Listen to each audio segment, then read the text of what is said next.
Great. Thank you all for joining me today. I know it's sunny outside and everyone wants to be outside. 1 second. So I'm going to talk to you today about the current book I'm working on, titled The Crisis of Abundance, Industrial Chemicals and the Problem of Too Much Food. It's really going to span the years from 1945 to 1985, really thinking through the development of agriculture in the post-World War II period. But I'm going to start with a sort of contemporary sort of vignette, because one of the things I'm going to be arguing in this book is we still have not necessarily solved the crisis of abundance in the United States. It's something that's still with us today.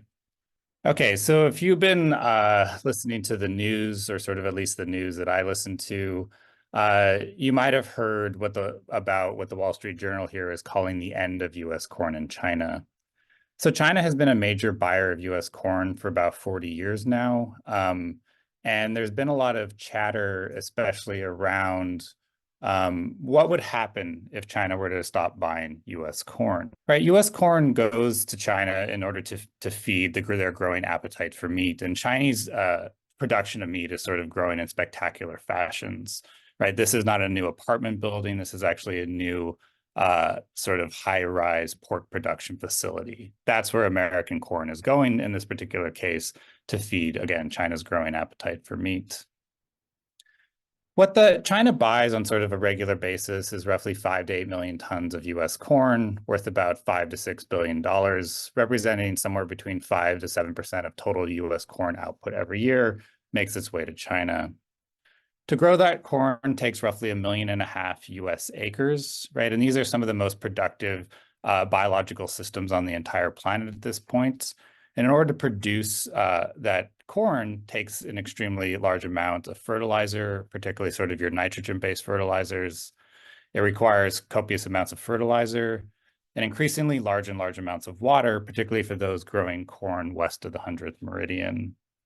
That corn will be harvested. It will be sent to grain elevators, where it will be graded. It will be mixed, put on trains, and sent across the United States to ports, where it will eventually make its way onto China. So what exactly is going on in the corn market, and why are both U.S. farmers and U.S. corn traders sort of nervous about what's going on? Something changed last year. And what changed last year is that Brazil became the largest exporter of corn for the first time. The United States has dominated the export corn market for the last 50 years, essentially ever since there's been a market for corn. The United States has been the major player. And Brazil, again, knocked them off for the first time, and probably will continue to be the major corn producer, at least for the next, who knows how long, for the next half century. So why does it matter? Well, it matters for a few reasons. Is that China is now trying to isolate the United States in many different ways.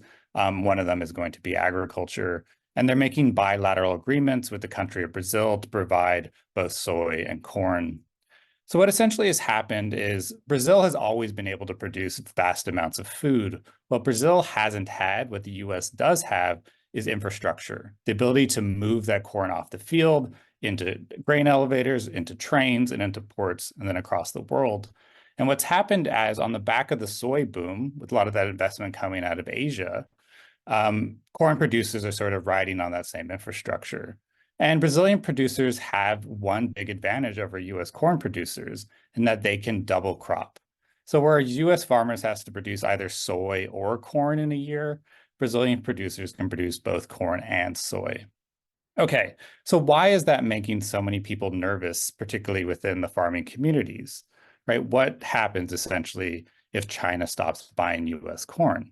What would happen if, or likely when, over the next few years, China fully pulls out of the US corn market, right? What would happen to all that corn and the farmers who grow it, right? That would be a question that Tom Vilsack, our Secretary of Agriculture, would have to deal with, because you couldn't leave that corn on the markets, right? Leaving 5 to 7% of total corn output on the US market would actually devastate American farmers. Farmers operate on extremely low margins, where the 1 or 2 cents could be the difference between a profitable year and a year you lose money. Many farmers would actually go bankrupt, right, if China stopped buying US corn without some sort of federal intervention. And one of the things that would happen is actually the opposite of what you would sort of think, right? Rather than scaling back the production of corn in response to decreasing demand, in many cases, the opposite would happen. Those farmers that were remaining would actually double down and essentially increase their corn output in response to too much on the market. And that's what I'm going to be talking about today. Why and how do farmers do this? Why, during periods of surplus production, do farmers produce more rather than produce less? Hopefully that makes a little more sense by the end of the talk here. So a couple years ago, I wrote a book, and that book is really the first of a three-part series examining U.S. agriculture and its relation to industrial chemicals, stretching from 1860 to 2010. Economic poisoning, industrial waste, and the chemicalization of American agriculture really takes on the period from 1860 to 1945, thinking about the development of the sort of chemicalized, industrialized agriculture we have. And in the book, I asked two pretty basic questions. Where do pesticides come from, and why are they used? And I think I do a pretty good job answering the first question. Where do pesticides come from? The question of why. Why does an individual farmer spray pesticides on a crop is a much more complex answer. And that's the sort of question I'm after in my second book. So where do pesticides come from? So part of what I write about in that book is that for the most part, industrial waste becomes sort of the raw material for agricultural toxicity. If you actually trace back where most pesticides come from, they started in the waste piles of other industries, whether oil industry, mining industry, chemical industry, one form or the other. And what made industrial waste so great was that it was both cheap and toxic, right? These companies are trying to get rid of it, and it tends to be toxic, right? And that makes it both an ideal sort of source of toxicity for agriculture. And thus we could think of, this crop duster in a couple different ways, right? On the one hand, it's spraying calcium arsenate, an arsenic-based pesticide, on cotton during the sort of interwar period. It's helping farmers to achieve higher yields by making sure the boll weevil doesn't eat the cotton. On the other hand, it's sort of releasing or distributing industrial waste all across the United States. The industrialization of agriculture is actually going to be really helpful for producers of industrial waste because of what it's going to do, right? The industrialization of agriculture is actually going to turn farmers' fields into places to put industrial waste, into sinks, the place to put industrial waste. Because what's going on is essentially you're creating the type of ecosystems in which pests thrive, right? You're planting the same crop in the same location year after year. You're highly fertilizing those crops. And scientists, even at the time, know that this is actually going to create the conditions for pest outbreaks, right? Leland Howard, the head of the USDA at the time, basically said, we have created our problems ourselves, and we just need chemicals to sort of step in to do that. Right. And thus agriculture actually required toxicity. And so it became a good place to put a lot of this waste. And I can give you a good example, right? Agriculture in its modern form couldn't really exist without a lot of these pesticides. One of the really key ones that's developed in the late 30s, early 40s is the soil fumigant DD, right? In the post-World War era, DDT and these other pesticides get a lot of sort of media play, but behind the scenes is things like DD that are actually doing a lot of the work. DD was a revolutionary chemical because it allowed farmers to sterilize the soil, right? Which allowed them to plant the same crop in the same field over and over and over. And without chemicals like DD, much of the world's industrial agriculture would have to look completely different. But part of the reason I'm telling you this is because some of the conclusions that come out of this book, right? And you can see that during this time period that the rapid growth of pesticide use during the sort of pre-World War II era occurred during periods of large surplus production, right? So despite narratives at the time that pesticides were necessary to grow sufficient food, the opposite was actually true. Pesticides were coming in to agriculture as surpluses were already there. So we can think about this a different way as well. We could think of pesticides as not needed to produce sufficient food and fiber, but we could even take it a step further and say that pesticides exacerbated surplus production. And I'll give you an example. It's not an example from food, it's coming from cotton, but you can sort of read it the same way. So here we have the crop dusting airplane. It's going to be commercialized in 1925. And it's going to allow the poisoning of agriculture like no other thing could, right? You could poison acres and acres of cotton in seconds that would take hundreds of people to do over the days, right? But what good does it do to harvest more cotton if the market's already oversupplied? And this 1925 and 1926 would be some of the largest cotton yields in the South. But again, what good does it do to harvest more cotton if the market is already oversupplied, as it was in 1925? It actually causes more problems because it pushes prices down even further. Thus, pesticides are exacerbating surplus production. And while this is an example of cotton, you can sort of take it for any of the pesticides being developed in the pre-World War II era. After World War II, farmers' use of chemical fertilizers and pesticides grow rapidly, right? Agriculture production explodes. And this is the story that a lot of us know, the classic post-World War II story that's told over and over in different sort of settings, right? New technologies are coming in year after year, new seed technologies, fertilizer technologies, pesticide technologies, delivery technologies, transportation technologies, storage technologies. Every year, there's sort of something new in the post-World War II era, right? The use of sort of helicopters and crop dusters just being one of them. And many of these chemicals and technologies were called miracles. In many cases, they were, right? Imagine you're a wheat grower in Eastern Washington, and you're struggling to produce enough wheat to be profitable, right? And suddenly these new chemicals come on sort of the scene, and you not only can produce yields back to what you were producing before, but double, tripling, and sometimes producing yields 10 times what you were producing before.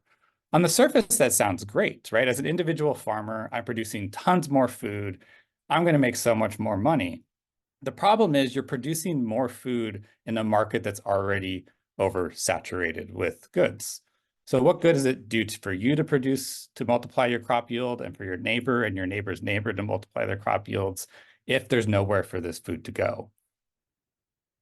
Right. So after World War II, agriculture production explodes, right? We're talking 7, 10, 12% growth per year on and year out, whereas consumption did not, right? Population is not growing at anywhere near that sort of rate. To put it simply, there were just more food and farm products than there were mouths in markets, right? There was nowhere to absorb all of this excess food, which meant that prices fell. And as prices fell, farmers suffered. So one of the problems when it comes to food and most farm products is they're what economists call extremely inelastic. A simple way of putting this is for the most part, you need roughly 2,000 to 3,000 calories per day, right? If food becomes extremely cheap, right, you're not suddenly going to go from 2,000 to 5,000 to 10,000 to 50,000 calories per day just because food is cheap, right? You may change the type of food that you eat as your income shifts, right? You might go up the protein ladder, as the head of Monsanto used to call it. You go from eating, beans to ground beef to steak, but in total, your total amount of calories sort of stays the same. So our stomachs are sort of incapable of absorbing all of this excess, is another way to think about it. This would eventually become what is known as the farm problem, often subtitled The Crisis of Abundance, as this sort of TV program from 1956 by Edward R. Murrow would make clear. And just to read the sort of first sentence, a mountainous farm surplus, depressed prices, and declining status of the family farm today present, in the words of President Eisenhower, a direct threat to the well-being of all of our people. And of course, the United States isn't going to just sit around, right? The government's not going to sit around to sort of let this happen. And there's going to be both government and private sector responses to overproduction, right? And this is where you might think about, well, what will we do if China backs out of the corn market? What would we do with that 5 to 7% of total corn output? What would we do with those 5 to 8 million metric tons of corn, right? You might think that we shifted over to ethanol, right? Which has tried to happen many times in the United States, but there's no way that the ethanol market could absorb that much corn. For the first part, the ethanol market only works because it's sort of subsidized by the United States. It probably is just as bad for the environment as oil production is, and it could nowhere near absorb. Because what you're trying to do is take something with inelastic demand and turn it into something with elastic demand. You're trying to turn it into an industrial product, This would become known as chemergy, or putting chemistry to work. And a lot of stuff would be eventually happen that way, right? The fact that soy is turned into thousands of products and corn is turned into thousands of products, right, says that we have done a lot of this. But this would be nowhere near enough to actually absorb, again, year on and year out increases in farm production. Well, maybe we feed it to animals, right? Animals are actually very inefficient at converting grain and feed into meat, right? Beef especially. And so what we're going to do after in the World War II period is actually double Americans' meat consumption, because we're going to essentially force feed all sorts of cows more and more of this excess food. But that too could only absorb so much, right? Because you're substituting that meat calories for something else. You could, if you were really sort of thinking through this, create an entirely new type of meat, right? In the 1950s, that's what's going to happen. Chicken wasn't something that people ate or didn't eat if they didn't live on a farm, right? Eggs are what chickens are being used for. And in the 1940s, northern feed mills that are drowning in excess grain are going to pair up with southern grocery stores and breed a new chicken. And that's going to be the chicken that we think of today. And they're going to dump all of their excess feed and excess capital into these southern chicken production facilities. But these chicken growers would eventually run into the same issue. They weren't actually overcoming surplus. They were simply offsetting surplus onto these chicken growers. And that's part of the reason chicken looks the way it does today. Because in the late 60s, the only way to make money off of chicken was to do two things, was essentially to screw over chicken producers, but on the other hand was to break the chicken apart, to turn it into value added. And overproduction of chicken is why chicken is now one of the least healthy things on the menu. You could try to give that food away, which the US did quite a bit, particularly to low-income communities, especially across the US South through school lunch programs. And they just didn't give away food. They gave away all sorts of stuff. The Cotton Growers Association would give schools cotton and for their home ec classes in order trying to use schools and poverty as a way to sort of absorb a lot of this excess. But of course, it could get nowhere near enough. Plus, these were really costly, right? You needed people to store the food, to prep the food, to ship the food, right? And it wasn't sort of a free thing that you could do. So I just want to stop here and briefly mention that when I'm saying too much food, I'm not saying that there are no starving people in the United States. Some people sort of link those two together, right? Starvation in a market-based economy, as Amartya Sen said, is the characteristic of some people not having enough food to eat. It is not the characteristic of there being not enough food to eat. What that means is that people in the United States go hungry because they are poor, not because there isn't enough food to go around. Famine in the modern era is not because there is not enough food, right? It is often because people don't have ability to access that food. So when I say too much food, it's sort of at a national level. I'm not talking about the fact that there aren't starving people. You could try to give it away overseas or sell it overseas, which really got a jump start in 1954 with the Food for Peace program, right? This was nominally about alleviating hunger overseas, but that really wasn't what this program was about. This was first and foremost a domestic program aimed at alleviating farmers' strife in the United States. What this Food for Peace did is it created new mechanisms that allowed the United States to sell food overseas, often at a discount compared to the global price. Because giving away food overseas can be just as devastating to other countries, right? You can destroy their agriculture. American farmers don't want to get high prices for their food. And what Food for Peace did is it allowed the US to take, for instance, other currencies other than the US dollar in payments, or it allowed the US to trade food for critical materials like iron ore or something like that. But what Food for Peace really did is it really shaped those in the federal government, particularly throughout the 60s, to showing them that the export market perhaps is going to be the best place to sort of dispose of all this excess food. And that's what it essentially becomes in the post-war environment. That sort of culminates in the 1970s during the oil crisis that shortly became after in the 1973 and on.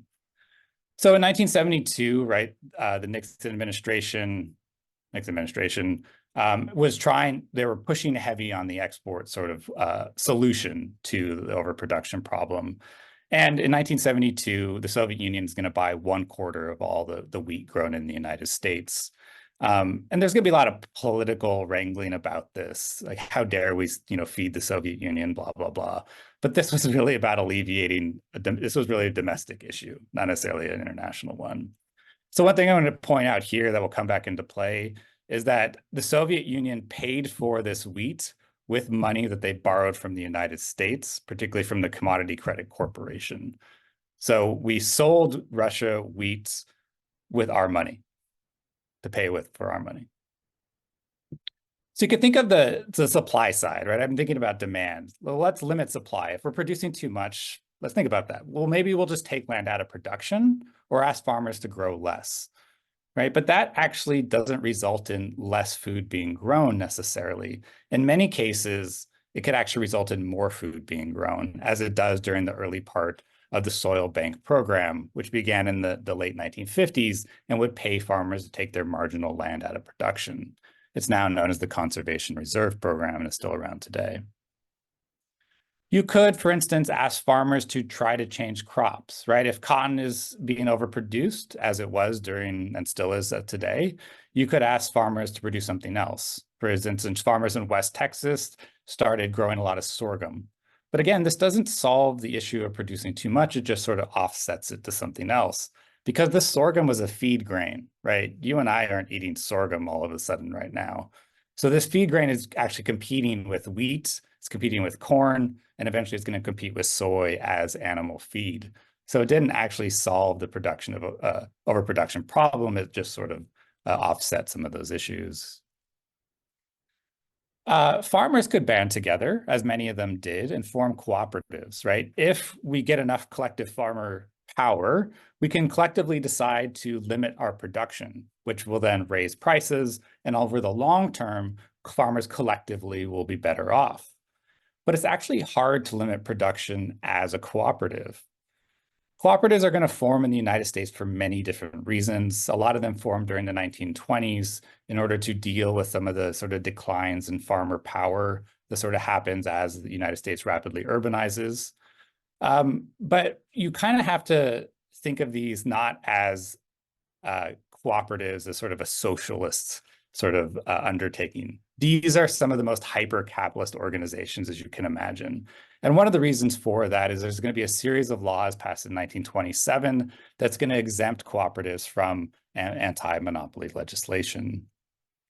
It also really depends on the type of crop that you're growing, right? If you're trying to organize, for instance, California citrus growers, they're all within 2 hours of the head organization, which is different if you're trying to organize corn growers in the United States, which exist in every state, right? And what Sun-Maid Raisins found, one of the big cooperatives around raisins in California, which controls 100% of raisin production, was that they were actually limited. Those very same laws, which gave them special powers, also limited their production, as the Supreme Court interpreted it in the 1930s, to actually limit their production of their members. And the Sun-Maid Raisins actually found it easier to limit production, not through the courts, but essentially dragging you out of your home at night and beating you senseless. The United States would actually pick up on this after World War II and create what became marketing orders. Marketing orders were essentially the government becoming a big price fixer. So it allowed producers to produce as many raisins as possible, but then the federal government would basically step in and take them all and only allow certain to enter the market at certain times, essentially forming cartels around everything imaginable, from walnuts to cherries to almonds to raisins to pretty much every sort of fresh food coming out of California. This is sort of the equivalent of the maple syrup cartel that exists in Canada, right? That's there to control the price of maple syrup. Marketing orders would be in place until 2015, until the Roberts Court overturned them as unconstitutional. The grocery store is also going to be one of the biggest places and best ways to get rid of a lot of this excess food, right? So beginning in the 1920s and 30s with the development of the modern sort of grocery store, companies are going to figure out that turnover is the main way in which grocery stores make money. This is going to sort of stretch all the way back to the farm field. As in 1936, the Federal Motor Carrier Act is going to set freight rates for every single thing moved in the country, except for agricultural goods, with the explicit purpose of moving goods from farm fields to grocery stores as fast as possible, essentially trying to alleviate a lot of that overproduction, getting us to buy more from the grocery stores. But it wasn't just that. It was also teaching us as a culture to waste food, right? Americans waste roughly between 30 to 50% of everything they buy at the store, right? But this food waste is actually really good. It's actually a really good way to absorb a lot of that excess coming off America's fields. So in other ways, imagine that 30 to 50% goes back onto the market, right? That you don't waste food. You're going to actually harm the American farmer in the process. Lots of other changes were going on this time, and a lot of those were due to sort of the narratives or stories we tell ourselves around agriculture.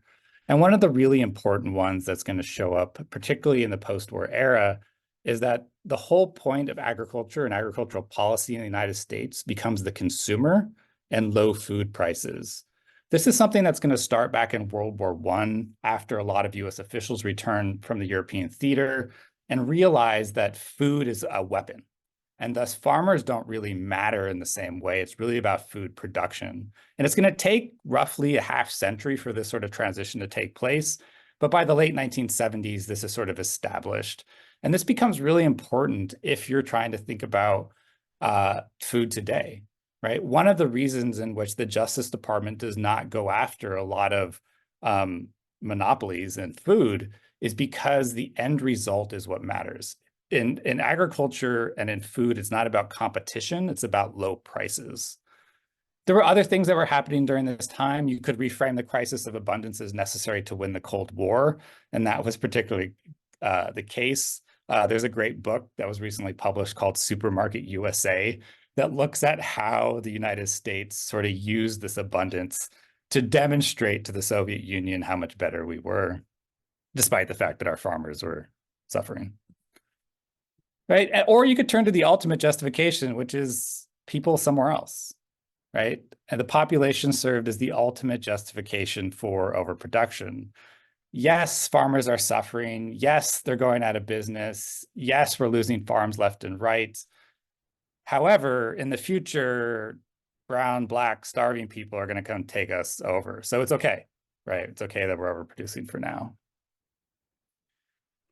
One of the things that surprised me in writing this book is the number of farmers, farm organizations that kind of come to the same basic conclusion in that, can we slow down technological change, right? Farmers are pretty smart people, and they understood that the rapid adoption of agricultural technologies, especially industrial chemicals, undermined many of the government responses to overproduction. And that's what I end up writing a lot about in this book. On the one hand, you have a bunch of sets of policies that are designed to help, the influx of technology into agriculture. On the other hand, a set of policies designed to alleviate the effects of that new technology. I'll give you an example. So I mentioned the soil bank program that began in the 1950s. And during congressional testimony, before this program even begins, a number of farm organizations actually kind of threatened senators. Basically, if you put this program in place, you don't know how farming works, and we're going to produce more food, not less food, right? And, they put the program in place, and what do you think happens? And why would they produce more food? Well, so imagine you're a farmer. You own 10, 100, 1,000 acres. It doesn't really matter. So let's say the soil bank program pays you to take 10% of your acreage out of production, right? And you're going to take out your marginal acres, the type of acres that might be slightly on a slope or don't have the best soil. And then what are you going to do with that money you get from the federal government? You're going to do what all the farmers did and actually put it into more fertilizer. And thus, during the early years of the soil bank, farmers produced more crops from less land because the government was helping to pay for some of that land to be out of production. And again, you see this in lots of different ways, right? On the one hand, the US government is subsidizing research into the production of ever newer technologies, right? Newer seed, new types of seeds, new fertilizers, new pesticides, new delivery equipment, right? But on the other hand, they had to do something about alleviating that at the same time. And one of the things that also always still surprises me, even though I've spent years in this sort of arena, is sort of the belief of what petrochemistry is going to do, right? And one of the reasons this is important is because after the war, the people within the federal government go out of their way to support the oil industry in new, really creative ways.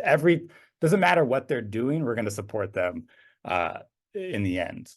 And what always surprises me about this is what they thought these chemicals were going to do, right? With petroleum-based chemicals, right, heaven on earth was achievable, right? We were going to solve material needs. And with that, we were going to solve racism and poverty, right? Petrochemistry, the rhetoric around petrochemistry sort of reminds me of a little bit of the rhetoric around AI today.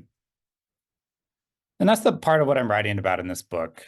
Crisis of Abundance, Industrial Chemicals, and the Problem of Too Much Food is about the techniques, technologies, policies, and narratives developed to upkeep an agricultural system of high input use and chronic surplus production, right? Because it's actually hard to do both of those, right? Because as Stuart Chase wrote in 1934, excess capacity demands its upkeep.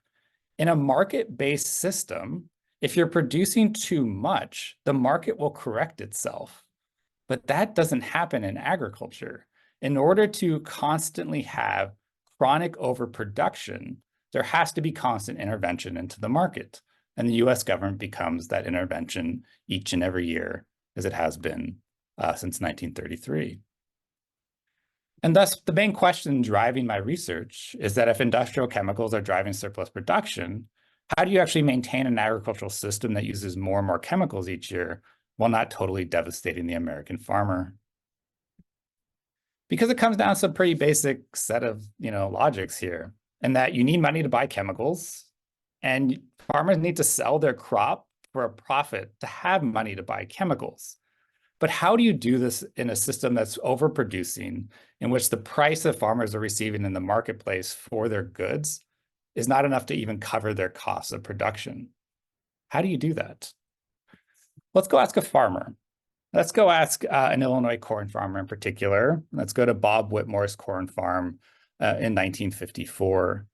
So Bob Whitmore was interviewed by a Life magazine reporter as part of an article about sort of the miracles of modern chemical technologies. And the article points out how everyone's a winner here, right? Chemical companies are experiencing the most rapid growth ever in the history of the industrial chemical fields. Yields are going through the roof. Farmers are experiencing this new age of fertilizers and pesticides and those sort of things. But buried in the back of the article, right, after sort of the break, is a paragraph, right, that talks about Bob himself. Because Bob has a problem, one that neither record profits or record harvest can solve. Bob can't sell his crop, right? So in the foreground here, right, is Bob's 1953 crop sitting unsold. So even as the reporter goes to great lengths to describe Bob's 1954 record crop, Bob's 1953 record crops sat unsold. So how did Bob then pay for his mortgage? How did he pay for seeds and fertilizers? Well, it's because that crop that you're looking at had technically been mortgaged to the federal government, and particularly had been mortgaged to what is known as the Commodity Credit Corporation. So the Commodity Credit Corporation is a wholly owned US federal corporation created in 1933. It's a corporation similar to the post office, right? But it doesn't have too many employees. It was based on the idea of the ever normal granary, which Henry A. Wallace, then the Secretary of Agriculture in 1933, first read about in a PhD dissertation about the economic principles of Confucius. So the time period we're talking about is roughly 2,000 years ago during the first century Han Dynasty. So you might be asking yourself, what does China's history 2,000 years ago have anything to do with 1920s, 30s agriculture? Well, what it had to do is during the Han Dynasty, there was what we consider more private and market-based agriculture similar to today. And so what Henry A. Wallace is looking at, or what the ever-normal granary was, is that the government would step in during years of abundance to take crops off the market, right? So that prices wouldn't drop too low. And they would step in during years of scarcity and introduce all that excess crop to keep prices high. It was a way to address the sustainability of market-based agriculture and the unpredictability of nature, right? Anyone who's ever grown anything knows, especially food, knows that you could do everything right one year and get a small crop, and you could do everything wrong and get it like big crop, right? Nature is very unpredictable. So how do you sort of balance that, particularly to have sort of a steady price in the marketplace? The problem, however, with Henry Wallace's idea was that the ever-normal granary existed in a cycles of boom and bust. But in the United States, bust doesn't show up anymore. Every year is a boom year. So the goal of the Commodity Credit Corporation was to stabilize food prices, which was supposed to increase farm incomes over the long term. And they would do this by making carrying loans to farmers. These are known as non-recourse loans. And all that means is that it's the crop that collateralizes the loan. And if the farmer doesn't pay their loan back, which the vast majority of them didn't, all the Commodity Credit Corporation could do is step in and take your crop. It couldn't take your house or your tractor or anything like that. It also controlled the ability of farmers to put crops used to collateralize those loans to the market. So Bob couldn't just sell his corn whenever he wanted. He would only be allowed to sell his corn as they would release certain tranches depending on the price of corn on both the US and the international market. Loans were for 52 to 75% of the parity price. And that's a really important distinction of type of price, parity price. I'm not going to get too far into it. Parity here is dealing with sort of the economic justice of farmers. And it refers to a particular time period between 1910 and 1914, also known as the golden age of American agriculture. It's really the last time farmers in the United States made a decent living. And parity would be sort of bringing farmers up to the sort of standards of living as their urban counterparts. So as the United States started to industrialize, farmers' standards of living stagnated and actually began to fall as those in urban environments began to grow. So 100% parity price would be bringing farmers back up to the sort of level of their urban people. So our first crops and the earliest crops into the program are going to be wheat, corn, cotton, tobacco, cattle, milk, and milk products, right? So it's not just cotton. The US is overproducing everything at this point. And it's funny, I was at the National Archives a couple months ago looking through some of this stuff, and I couldn't find a crop that wasn't actually part of this program eventually.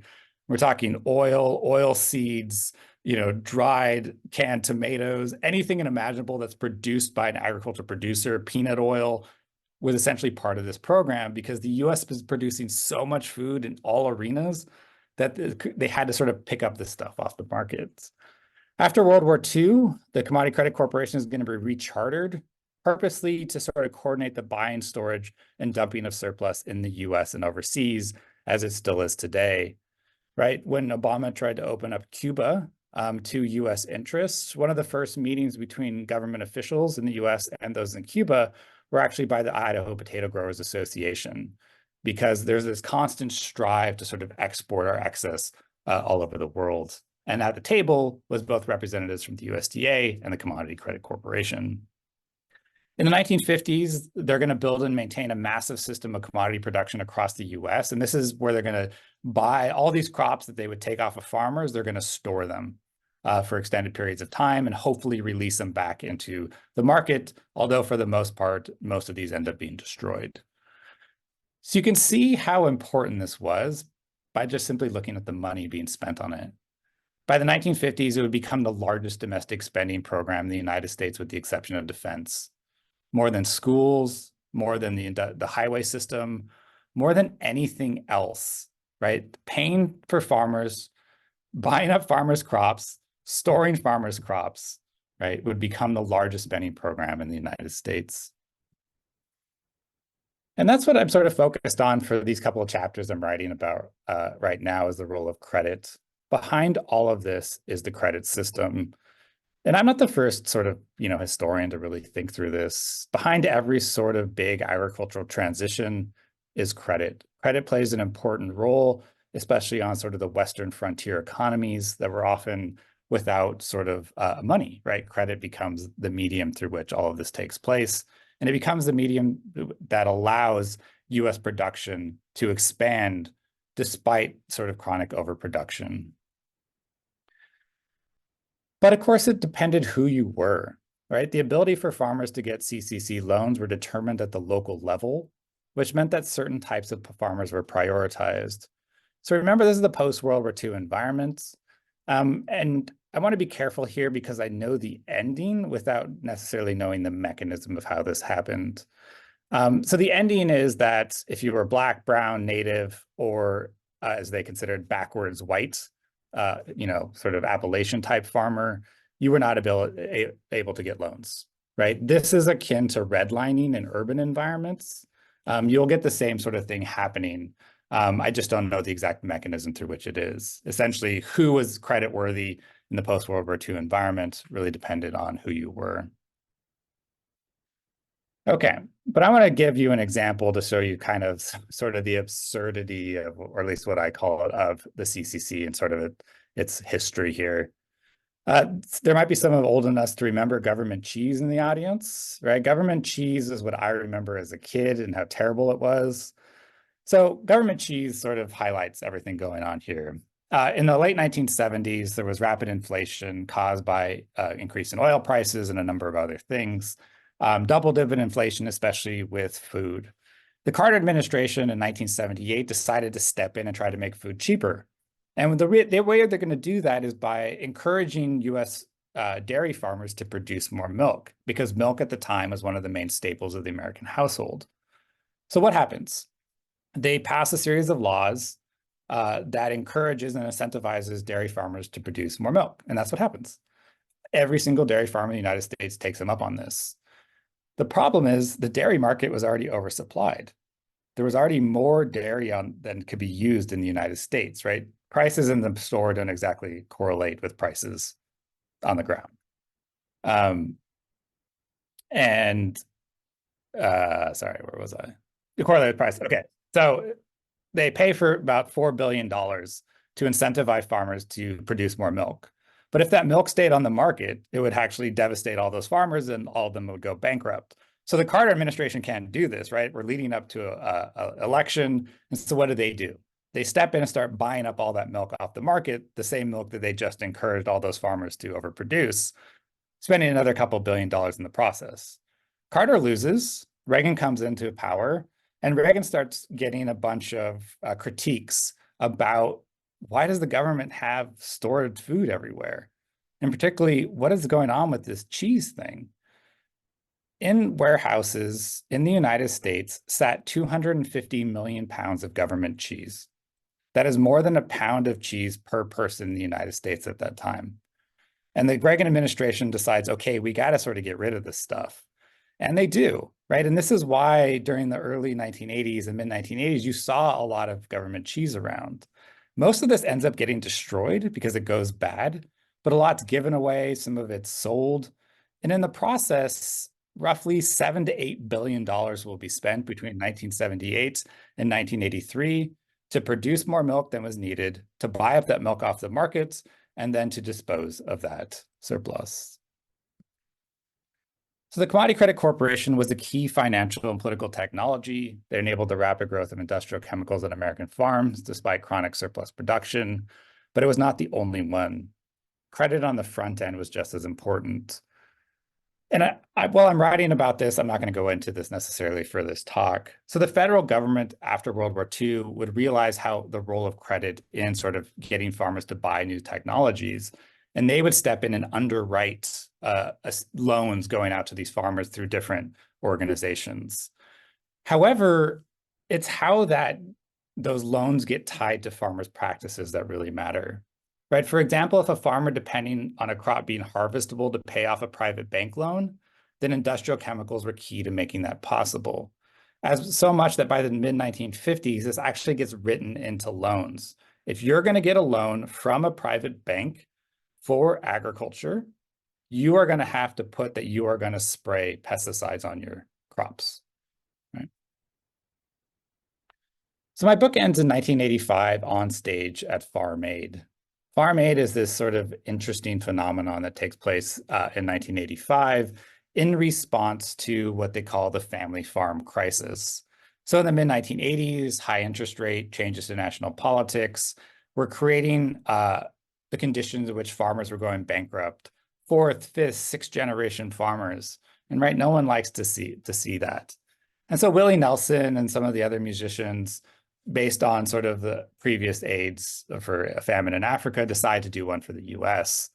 And this is a great example, at least for me. It both ends a book really well, but it also tells you about why the solution didn't work. Farm aid was supposed to help farmers, right? The whole goal of Farm Aid was to collect enough money to pay off the debts of all these farmers. And they did. They collected a lot of money and they paid off a lot of debts, but it didn't actually change anything, right? Because it didn't change the structure of farmers being locked into debt in order to produce food, right? Over the last 10 years, farm income has been negative in this country, right? Farmers are going into more and more debt each year, right? And that hasn't really changed in a long time. And again, you see in the 1980s, farmers still asking for parity, right? This is an economic justice situation. These usually aren't the same sort of people you think of when you're thinking of economic justice. And Farm Aid's still around today. Back when I used to teach classes on agriculture, we would call this number in class, and you could certainly still make a donation. So I started to talk thinking about both where pesticides come from and why are they used. And that's what I'm really after in this book. Why do farmers in the post-war period use more and more industrial chemicals each year, despite the fact that they exist in a system of chronic overproduction? In many cases, that same question I posed to you said earlier, like if China backed out of the corn market, the response wouldn't be to grow less food. The response would actually be to grow more food. So why? And part of it has to do with the structure of agriculture, right? These aren't companies. These are individual operators that sort of collectively come together to produce all of this food. And thus we could think of that farmers' use of more and more pesticides and chemical fertilizers were actually rational economic decisions in response to overproduction, right? If there's too much food being produced, my only solution is not to produce less, but to produce more and do so more efficiently than my neighbor does, essentially becomes the answer. In other words, that low prices caused by overproduction spur farmers to try to produce more per unit input, which then leads to more overproduction, which then leads to more pesticides like fertilizers and pesticides, which then lower prices, which then spur farmers to try to produce more and more and more, and on and on and on, right? I like how Jim Goodman, dairy farmer and board president of National Family Farmer Coalition, put it in 2019. If farmers got a paid fair price, they wouldn't continuously overproduce just to make more per unit of production because they'd be getting a fair wage for whatever they did produce. We'd eliminate a lot of the surplus we have in dairy, beef, and commodity crops, and we could grow a lot less, right? We wouldn't need to be looking for alternative uses for things we grow and trying to get people to eat more meat and more dairy products. This has implications for those of you interested in alternative forms of agriculture and agricultural sustainability for climate change. Right, I'm sure some of you out there are probably dreaming of people eating less meat, but that's not going to happen, particularly because of the policy of the United States. And the USDA are actually structured around getting you to eat more because we're constantly overproducing and we're constantly needing outlets for that. Right. It's also the reason Michelle Obama got reprimanded by the USDA during the early part of the Obama administration when she tried to institute meatless Mondays.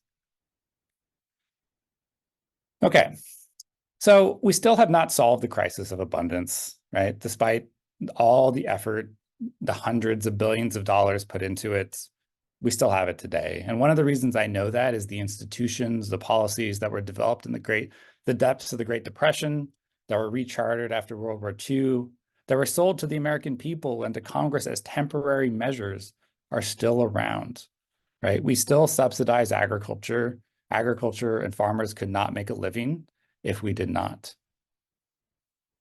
And thus, if there's one thing to sort of think about as you sort of go on your way today, we are often told that we are running out of food, right? It's often the first sentence of so much stuff about agricultural sustainability. By the year 2050, we're going to need to double our food outputs. But that's not really what's going on. In the United States, our problem has always been too much food. And that has just as dramatic effects on farmers, on diets, as having too little food. And thus, the very current shape of our agricultural food systems, including the way chicken looks on the menu, right, is because of too much food and not too little.